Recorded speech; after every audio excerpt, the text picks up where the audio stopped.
Hello hello Arun sir, ನಮಸ್ತೆ. ನಾನು ಸೈಯದ್ ಇದ್ರೀಸ್ ಅಂತ, ಸಾಮಾಜಿಕ ಕಾರ್ಯಕ್ರಮ. ಏನಿಲ್ಲ, ಅದು ಬೆಳಗ್ಗೆ ವ್ಯಾಕ್ಸಿನ್ ವಿಚಾರಕ್ಕೆ ಒಂದು ವಿಡಿಯೋ ಮಾಡಿದ್ದೆ. ಅದ್ರಲ್ಲಿ ಹೇಳಿದೆ ನೀವು ಬಿಸಿ ಇದ್ರಿ, ಅವಾಗ ತಾನೇ ಬಂದೆ ಅಂತ. ಏನು ಮಾತಾಡಕ್ ಹೋಗಿಲ್ಲ. ಅದಕ್ಕೆ ಸ್ವಲ್ಪ ಆಲ್ಟರ್ನೇಟ್ ಮಾಡಿ ಮಂಗಳವಾರ ದಿವಸ ಮಾಡಿ ಅಂತ. ಅಲ್ಲ, ಒಂದ್ ಸೆಕೆಂಡ್ ತಿಳ್ಕೊಳ್ಳಿ. ಸಾರ್ವಜನಿಕರು ಮಂಗಳವಾರ ಮಾಡಿ ಅಂತ ಹೇಳಿದ್ದಾರೆ. ಅದೇ 2 ದಿವಸ ಹೇಳಿದ್ದೀನಿ. ಈಗ ಅಲ್ಲಿ ಒಂದು ಆರ್ಡರ್ ಹಾಕ್ಬಿಟ್ಟಿದ್ದೀವಿ. ಈಗ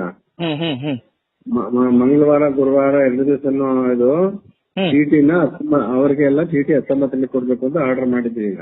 ಓಕೆ ಸರ್. ಅದ್ರ ಜೊತೆಗೆ ನಂದೊಂದು ರಿಕ್ವೆಸ್ಟ್ ಏನಂದ್ರೆ, ಈಗ ಗರ್ಭಿಣಿಯರು ಮಹಿಳೆಯರು ಪಾಪ ಬರ್ತಾರೆ ಸುಮಾರು ಜನ. ಈ ಗರ್ಭಿಣಿ ಮಹಿಳೆಯರು ಪಾಪ ಒಂದ್ 20 ಜನ ಪೇಷಂಟ್ ಬಂದ್ರೆ ಒಂದ್ 5 ಜನ ಅವ್ರ ಗಂಡಂದ್ರ ಜೊತೆಗೆ ಬರ್ಬೋದು, ಅವ್ರು ಚೀಟಿ ತಗೊಳ್ತಾರೆ. ಇನ್ನ ಮಿಕ್ಕಿದ 15 ಜನ ಪಾಪ ಹೆಂಗಸರು ಯಾರೋ ಬರ್ತಾರೆ. ಅವರಿಗೂ ಸಪರೇಟ್ ಕೌಂಟರ್ ತರ ಚೀಟಿ ವ್ಯವಸ್ಥೆ ಮಾಡೋ ತರ ಮಾಡಿದ್ರೆ ಅನುಕೂಲ. ನಿಮ್ಗೂ ಒಳ್ಳೆ ಹೆಸರು ಬರುತ್ತೆ, ಆಸ್ಪತ್ರೆಗೂ ಒಳ್ಳೆ ಹೆಸರು ಬರುತ್ತೆ ಅಲ್ವಾ? ಅದು ಒಂಚೂರು ಆಲ್ಟರ್ನೇಟ್ ಮಾಡಿ. ವ್ಯಾಕ್ಸಿನ್ ಮಂಗಳವಾರನು ರೆಗ್ಯುಲರ್ ಮಾಡ್ಬಿಟ್ಟು ನೀವೇ ಆರ್ಡರ್ ಮಾಡಿ. ಆರ್ಡರ್ ಹಾಕ್ಬಿಟ್ಟಿದ್ದೀವಿ.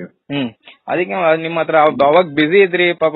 ಬಂದ ತಕ್ಷಣ ನಾನು ಯಾಕೆ ಚಿಕ್ಕ ವಿಚಾರಕ್ಕೆ ನಾನು ಮಾತಾಡಬಾರ್ದಂತ ಅಲ್ಲಿ ಮಾತಾಡಕ್ ಹೋಗಿಲ್ಲ. ಹಾಗಾಗಿ ಈಗ ನಿಮ್ಗೆ ಫೋನ್ ಅಲ್ಲಿ ಮಾತಾಡ್ತಾ ಇದೀನಿ. ನೀವು ಈಗ ಏನ್ ಮಾಹಿತಿ ಕೊಟ್ಟಿದ್ರೆ ಅದು ನಾನು ಪೇಪರಿಗೂ ಕೊಡ್ತೀನಿ. ಅನುಕೂಲ ಸಾರ್ವಜನಿಕರಿಗೆ ತಿಳಿಸೋ ತರ ನಾನು ಮಾಡ್ತೀನಿ. ಮಂಗಳವಾರ ಮತ್ತೆ ಗುರುವಾರ ವ್ಯಾಕ್ಸಿನೇಷನ್ ಅವೈಲಬಲ್ ಇದೆ. 10 ರಿಂದ 2 ಗಂಟೆ ತನಕ ಅಲ್ವಾ? ಇದನ್ನ ಯಾಕಂದ್ರೆ ಸಾರ್ವಜನಿಕ ಅನುಕೂಲಗೋಸ್ಕರ ನಾನು ನ್ಯೂಸ್ಗೂ ಕೊಡ್ತೀನಿ. ಅದಕ್ಕೆ ಆಮೇಲೆ ಡೆಲಿವರಿ ಆದವ್ರಿಗೆಲ್ಲ ಡೈಲಿ ಆಗ್ತಾರಲ್ಲ. ಅಲ್ಲ, ಡೆಲಿವರಿದು ಗೊತ್ತು, ಓಕೆ. ಬಟ್ ಗುರುವಾರ ಮಾಡಿದ್ರೆ ಇವತ್ತು ನೋಡಿ 60 ಜನ ಲೈನ್ ಅಲ್ಲಿ ನಿಂತಿದ್ರು. 20 ಜನಕ್ಕೆ ಅಷ್ಟೇ ಹಾಕಿರೋದು ಇವತ್ತು. ಅಲ್ಲಲ್ಲ, ಲೈನ್ ಅಲ್ಲಿ ನಿಂತಿದ್ರು. ಅಲ್ಲಿ ಜನರಲ್ ಪೇಷಂಟ್ ನಿಂತಿದ್ರು. ಅವ್ರ ಜೊತೆಗೆ ಪಾಪ ಇವ್ರ ಮಕ್ಳಿಗೆ ಎತ್ಕೊಂಡ್ ಕಾಯಕ್ಕಾಗಲ್ಲ ಅಂತ ನನ್ಗೆ ನಾನು ಅವತ್ತೇ ಹೇಳಿದೀನಿ ಇವ್ರಿಗೆ. ಗೊತ್ತಾಗಿಲ್ಲ, ನಿಮ್ಮ ಸ್ಟಾಫ್ ಅಲ್ಲಿ ಒಂದು ಆರ್ಡರ್ ಹಾಕಿದ್ರೆ ಮಾತ್ರ ಗೊತ್ತಾಗುತ್ತೆ. ಹಂಗೆ ಗೊತ್ತಾಗಲ್ಲ. ಓಕೆ. ಈ ಪಾಪ ಒಂದು ಗರ್ಭಿಣಿ ಮಹಿಳೆಯರದು ಒಂದು ರಿಕ್ವೆಸ್ಟ್. ನಾನು ಸುಮಾರು ಆಸ್ಪತ್ರೆಯಲ್ಲಿ ನೋಡಿದೀನಿ, ನಿಮ್ಗೂ ಒಳ್ಳೆ ಹೆಸರು ಬರುತ್ತೆ ಇದ್ ಮಾಡಿದಿರಿ ಅಂತ. ಅವರಿಗೂ ಗರ್ಭಿಣಿ ಮಹಿಳೆಗೂ ದಯವಿಟ್ಟು ಪಾಪ ಹೆಂಗಸರು ಪಾಪ ಎಲ್ಲ ಬಂದಿರ್ತಾರೆ 5 ತಿಂಗಳು 4 ತಿಂಗಳು 9 ತಿಂಗಳು, ಅವ್ರಿಗೆ ಡೈರೆಕ್ಟ್ ಚೀಟಿ ವ್ಯವಸ್ಥೆ ತರ ಮಾಡಿ 19 ಕೌಂಟರ್ ಅಲ್ಲೇ ಮಾಡಿ. ನನ್ನ ಹಂಬಲ್ ರಿಕ್ವೆಸ್ಟ್ ಅದು.